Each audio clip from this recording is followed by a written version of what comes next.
کرنی اللہ کے رسول نے کرنی. اب لوگ پوچھتے ہیں کہ اختلاف کیوں؟ اختلاف جن ظالموں نے ہے نا اس کو پھیلایا ہوا، مولویوں نے، وہ دشمن ہیں دین کے. یہ جانتے ہی نہیں کہ دین جو ہے نا اس میں جو بنیادی باتیں نماز کی وہ ساری دنیا میں گھومتے. میں گھوما ہوں سارے فرقوں کا مجھے علم. یہ مسجد الرحمان جو ہے یہ آبادیوں کا ہے، وہاں کے قاضی اور سلطان آبادی خارجیوں کی شاخ ہے. خارجی صرف اس علاقے میں، وہاں کے بادشاہ بھی خارجی ہیں، وہاں کے قاضی بھی، علماء بھی سارے نماز اپنے طریقہ پر پڑھتے ہیں. تفسیریں لکھی ہیں وہ بھی میں نے حاصل کی. یہ کچھ علاقوں میں شیعہ حضرات، کسی جگہ اہل حدیث ہے، کسی جگہ سنی. بھائی آپ اتنے لوگ بیٹھے ہیں دنیا میں بھی گھومتے ہیں، انسان ہی سب کہلاتے ہیں. کسی کا قد چھوٹا، کسی کا بڑا، کوئی خوبصورت ہے، کوئی بدصورت، مگر ان پر سارے پر انسان کا لفظ نہیں پڑتا، انسانیت میں مشترک. اسی طرح نماز جو ہے نا اس کے کچھ حصے ہیں جن کو کہا جاتا ہے واجبات ارکان، کمپلسری، لازمی ہیں، جن کے بغیر نماز نہیں. جیسے انسان کی میں نے مثال دی، وہ ساری دنیا کے مسلمانوں کے اس میں کوئی اختلاف نہیں ہے کہ ان کے بغیر نماز نہیں. وہ شیعوں کی نماز میں بھی ہے، اہل حدیثوں کی بھی ہے، بریلویوں کی بھی ہیں، دیوبندیوں کے ہیں، خارجیوں کے ہیں. ایک کہ نماز شروع ہوگی تو اللہ اکبر سے شروع ہوگی. یہ تکبیر تحریمہ سب مانتے ہیں کہ رکن ہے، اس کے بغیر نماز نہیں چلتی. اس کے بعد کہ یہ نماز اگر تندرست ہے تو فرض نماز قیام کی حالت میں پڑھے گی، کھڑا ہو کر پڑھے گی. تیسری بات کہ اس میں سورہ فاتحہ اور ایک سورت پڑھے گا، رکوع کرے گا، پھر سیدھا کھڑا ہوگا، پھر سجدے میں جائے گا، پھر اٹھے گا، پھر دوسرا سجدہ، پھر درمیان میں بیٹھے گا، آخری رکعت پر بیٹھے گا، پھر سلام کہے گا. یہ وہ اجزاء ہیں. جیسے باقی اگر اختلاف دیکھیں تو انسانوں میں اتنے بچے بچیاں بیٹھے، کوئی گورا، کوئی کالا، کوئی بد شکل، کوئی اس لیے اختلافوں کے بعد سب کو انسان کہتے ہیں. یہ حصے جو میں نے کہے ان میں سے کوئی گم ہو جائے پھر نماز نہیں ہو، پھر کوئی اور ہی ہے بات. اور اگر یہ موجود ہیں تو باقی سارے اختلافات ہیں وہ یہ ہے کہ درخت وہی ہے، شاخیں جو ان کا فرق ہو گیا. کسی نے کی جا، کسی نے اپنے طرف سے نہیں کرا. آپ یقین رکھیں کہ سب مسلمانوں کی نمازیں رسول اللہ کی نمازیں.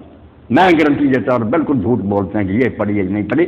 کسی مسلمان گروہ کو کیا ضرورت پڑی تھی کہ اپنی طرف سے کوئی نماز نکال لے کہ پڑھے اور بعد میں کچھ بھی نہ ملے. حضور نے پڑھی ہیں، صحابہ نے پڑھی ہیں، علماء نے پڑھی ہیں، سب کا کتابوں میں ذکر ہے. آپ مصنف ابن ابی شیبہ اٹھا لیں، آپ تمیز ابن عبد البر کی اٹھا لیں، آپ دیکھیں گے کہ بڑے بڑے تابعین جن پر سنت کا مزار ہے، جن کو ہم اہل سنت کہتے ہیں کہ چاروں اماموں سے پہلے سارا دین ان کے پاس.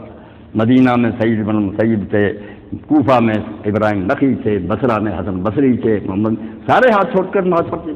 کون کہتا ان کی نمازیت؟ بیوقوف لوگ کہتے. سب جانتے کہ ہاتھ باندھنا صرف ایک اچھا کام ہے، ورنہ اگر نہیں باندھتا نماز میں کوئی خلل نہیں، وہ ارکان ہونے چاہیے. پھر یہ ہاتھ یہاں باندھیں، ذرا نیچے باندھیں، ناف کے سب کی روایتیں. باندھنے والا چھوڑ دے یا یہاں باندھے، امام شافعی باندھنے کے قائل ہیں، مگر وہ کہتے ہیں اگر کوئی لٹکا لے اور سکون کے ساتھ کھڑا رہے بالکل وہ نماز اس کی درست. جو باتیں بالکل غیر ضروری تھیں کہ کھانے کے سلاد اگر ہو جائے سلاد اچھا کہ کھانا اگر نہ ہو تو کھانا سے ٹھیک. نمازیں ٹھیک ہیں جب ارکان اور شرائط موجود ہیں. دوسری چیزیں زائد ہیں، کوئی کر لے تو بہتر ہے، نہ کرے تو کچھ نہیں ہے، اس کا نقصان. یہ تھی حیثیت ان مسئلوں کی جس پر مناظرے ہوئے، انگنت کتابیں لکھی گئیں. ہر مسجد میں یہی فطور ہے اس کی نماز نہیں تھی. کوئی بھائی کس کی نماز نہیں تھی؟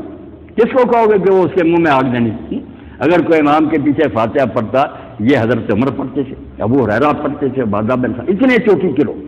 جو نہیں پڑھتا وہ حضرت زید بن ثابت جو کاتب وحی تھے رسول اللہ کے، عبداللہ بن عمر بن مسعود نہیں پڑھتے تھے. اور جو درمیان کی بات جو ہے کہ جن نمازوں میں امام اونچی آواز سے پڑھتا وہ سنو، جب دل میں پڑھتا ہے تو پڑھ لو پیچھے. یہ زیادہ صحابہ کا مطلب. اور یہ امام مالک رشا عقل کی بات بھی یہی، احمد معقول بات یہ ہے کہ جب اونچی آواز سے پڑھا سنا، جب خاموش ہے امام کیوں چپ رہیں گے آپ؟ کیا کریں گے؟ انتظار کرتے رہیں گے کہ اللہ اکبر کب کہتا نیچے گرے؟ بھائی پڑھتے رہو، الحمد بھی پڑھو، سورت بھی پڑھو، صحابہ کرتے. مگر اگر کوئی نہیں پڑھتا یا ہر نماز میں پڑھتا، نمازیں ٹھیک سب کی پیچھے سے دلیل ملتی ہے. تو مقصد یہ ہے کہ رسول اللہ کی سنت جامعہ لوگوں کو اکٹھا کرتی ہے. اس میں اگر اختلاف بھی ہے نا، کئی چیزیں آئی تو برکت ہے. ایک مرتبہ حضور نے ہاتھ دھویا وضو میں، صرف ایک مرتبہ، اور منہ بھی ایک مرتبہ پاؤں، یہ بھی ہو گیا کہ کم از کم درجہ یہ ایک مرتبہ آپ نے دھو لیا وضو ہو گیا.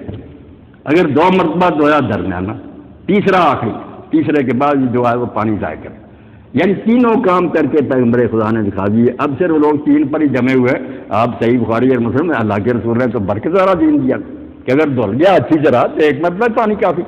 2 مرتبہ کر لو 3، تو یہ چیزیں حضور کی جو مختلف ہیں یہ کوئی تضاد نہیں، کوئی لڑائی نہیں، برکت ہے کہ آسانی ملی ہمیں کہ وہ بھی کام کر سکتا دوسرا بھی کر سکتا۔ تو اللہ